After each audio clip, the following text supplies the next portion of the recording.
obboleettii makiyyatu duubaan na waraane yooyyaa ashamaa akkam jirtu kabajamtootaa hordoftoota qophii Oromiyaatu yuunifoorm guyyaa har'aa seenaa addunyaalessaa baay'ee nama barsiisu isiniif qabadhee waan dhiyaadheeruuf laayik gochuun qophii kana akka dhaggeeffattan akkanumallee sheer gochuun obboloota keenyaaf akka qoddan kabajaan isin gaafachaa namoonni chaanalii keenyaaf haaraa taatanillee sabskraayib gochuun mallattoo bilbilaa maddiillee tuqachuun guyyaa guyyaan qophii keenya akka nu hordoftan kabajaan kan isin gaafadha ani gammachiisa shoomeeti.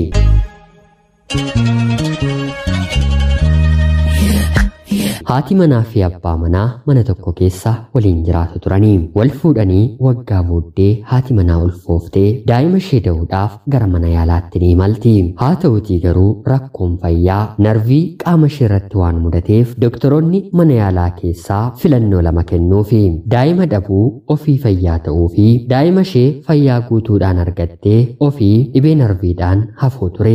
yeroo kanatti abbaan manaa ishee haati manaa kiyya fayyaa naafaa taatu yoo rabbi jedhe daa'ima yeroo biraayyuu argachuu nan danda'a jedha. haati manaan garuu ani dhukkubsattuu ta'een daa'ima koo fayyaadhaan argachuun barbaada jettee isaan diddi. dhumarratti ciniinsuun ishee dhufee daa'imni fayyaadhaan bahee dhuguma akka doktoroonni suni dursanii tilmaaman ofii dhibee narviidhaan qabamtee miilaan kaatee socho'uu ni dadhabdi. sababa kanaafis haati reefu deesse wiilcharii fayyadamuu ni eegalti. haala kanaan daa'ima isheellee guddisuun hoosifachuun baay'ee ulfaatuutti jalqabee hojjettoota garaagaraa mana keessaa akka gargaartuuf qacarachuuf ni yaalti. haa ta'utii garuu haadhadhaatii akka garaa ishee namni ta'uuf ni dhiba. yeroo kanatti waa yaaduu ni jalqabdi. obboleettiin ishee baadiyyaa jiraattu barnoota kutaa 12ffaa reefu waan xumurtuuf ishee bira teessee qarshiidhaan akka barattu yaaddee abbaa manaa ishee ni gaafatti. abbaan manaa isheellee kuni filannoo gaariidha barnoota fayyaa qarshii guddaadhaan asitti ishee barsiisna jechuun obboleettiin haati manaa akka dhuftu ni taasisama. akka yaaddes barnoota fayyaa qarshii guddaadhaan galmooftee daa'imallee qabuu fi mana keessa hojii garaagaraa hojjechuu ni eegalti. lamaanuu obbolaadhaatii baay'ee wal fakkaatu. haati manaa silaa wiilchariirra waan ooltuuf dandeessee uffata ishee duraa hanga kanaatti hin jijjiirrattu.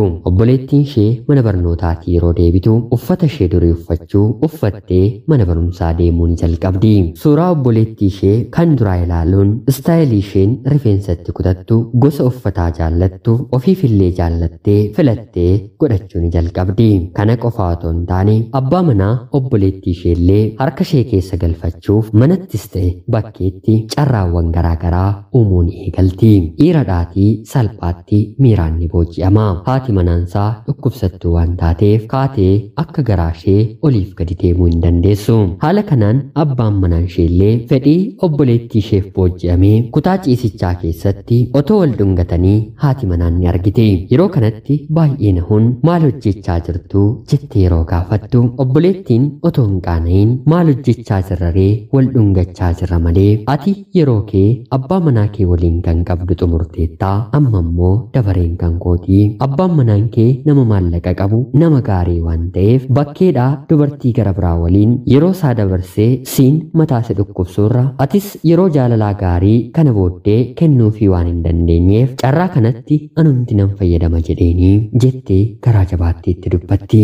abbaan manaan kan dubbatu dhabee gochaa isaatti ofitti qaana'e. haati manaanis baay'ee aaruun sagalee iyyaa dhageessisuuf yeroo kaatu obboleettiin deemtee daftee afaan qabde. yoo kan iyyitu taate lubbuu kee nan baasa jetteeni. haalli mana kana keessatti ulfaatee galgaluma kana garuu obboleettiin haati manaa laphee abbaa manaa jabeessitee kuni kanaan booddee maalsiif gootii har'aa kaasnee anaafsi mana kana keessatti akka haadha manaaf abbaa manaa taanii jiraannaa jettee amansiifatti. kana booddees siree haadha manaa fi abbaa manaa irratti obboleettiin abbaa manaa waliin ciiste. haati manaas manuma kana keessa waan jirtuuf dhuftee isaan argiti. ammallee si'a lammataaf maal gochaa jirtuu ati anaaf abbaa manaa kiyya miti moo jettee yeroo gaafattu amma jireenya obboleettii kee waliin jalqabeeraa ati akka jaartii gargaara gargaaramtuutti mana kana keessa jiraadhu jedhee deebisaafi.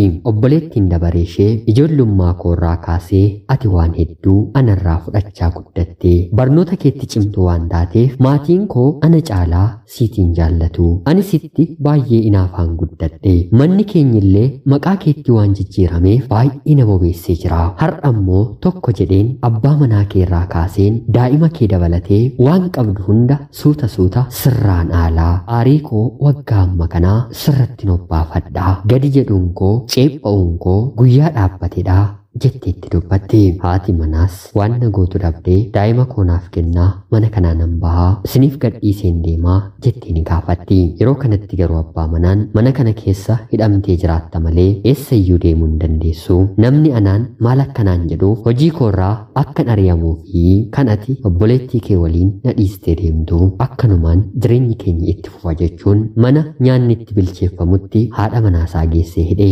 Obboleettii koodhaa daa'ima koonaaf guddiste.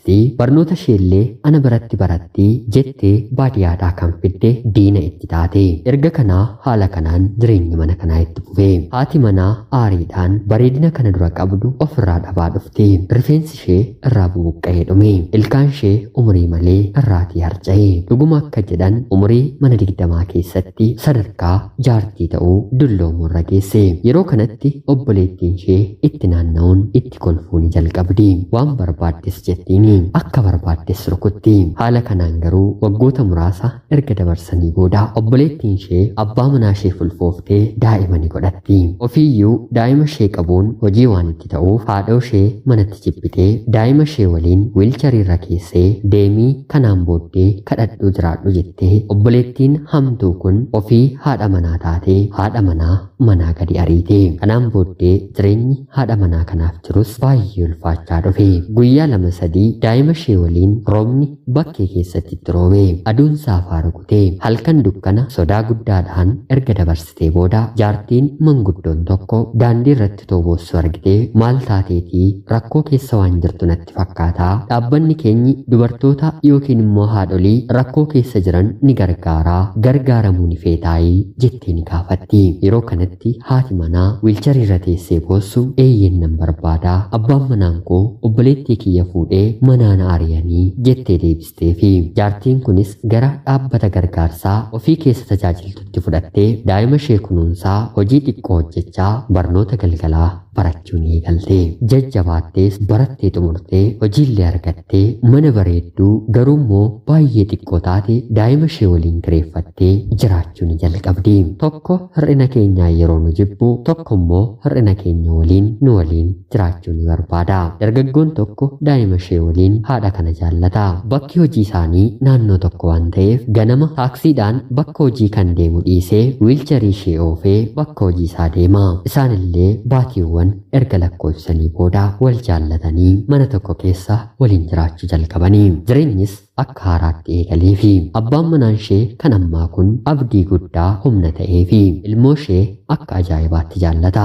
Ofii akka fayyituuf ganamaa galgala ispoortii hojjechiisa. Halkanii guyyaa yaa rabbii na fayyisii bakkan kufetti nan dhiisinii jettee waan kadhattuuf turtii keessa haati abbaa manaa fi obboleettiidhaan mana darbatamte kuni ol jettee deemuu jalqabdi. Jireenya kana duraa caalaa baay'ee gammadduu taatee jiraachuun jalqabdi. Haala kanaan utoo jirtu yeroo ta'e booddee abbaan manaan ishee duraa amma bilbiluufii ni jalqaba.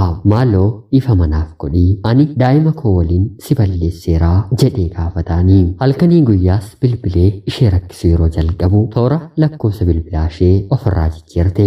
Ammallee otoo hin turiin obboleettiin gantee abbaa manaa ishee waliin bultii ijaarratte daa'ima abbaa manaa isheef deessi qabattee gara mana ishee dhufte.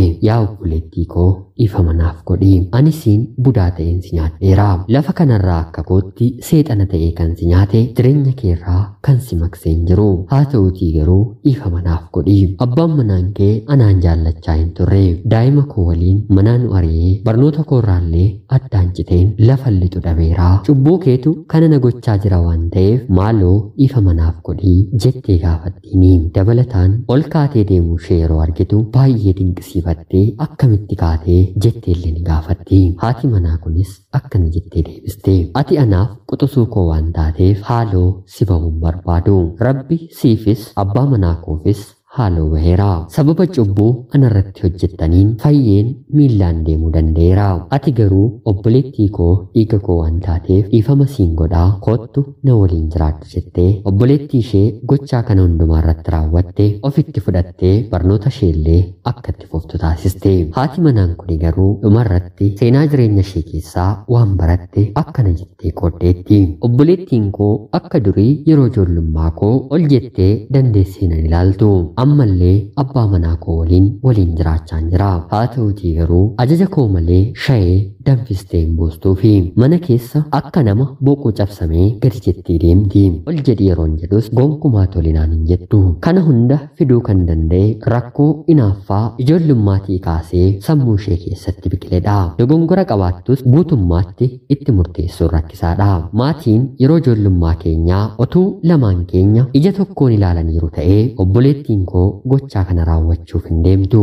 Ijoolleen keessan cimoos ta'e dadhaboo bareeddoos ta'e fokkisoo rifeensa qabaatanis dhabanis ija tokkoon jaalladha. Dadhabina yookiin immoo hir'ina isaaniin ijoollummaatii kaastanii kan wal caalchistanii guddistanii yoo ta'e akka koo fi akka obboleettii koo taatu jechuun haati manaa kun seenaa ishee madda addunyaaf qooddeetti. Akkasin irraa barattanii fi hubannoo cimaa irraa argattan homaa shakkii tokko illee hin qabu. Hanga yoonaatti dhaggeeffachaa turuu keessaniitiif guddaa galatoomaa jechaa bakkan dogongoretti illee dhiifama akkanaaf gootan kabajaan isin gaafadha. Laayik gochuun yoo na jajjabeessitan seenaawwan nama barsiisan akkanaa guyyaa guyyaan ni argattu.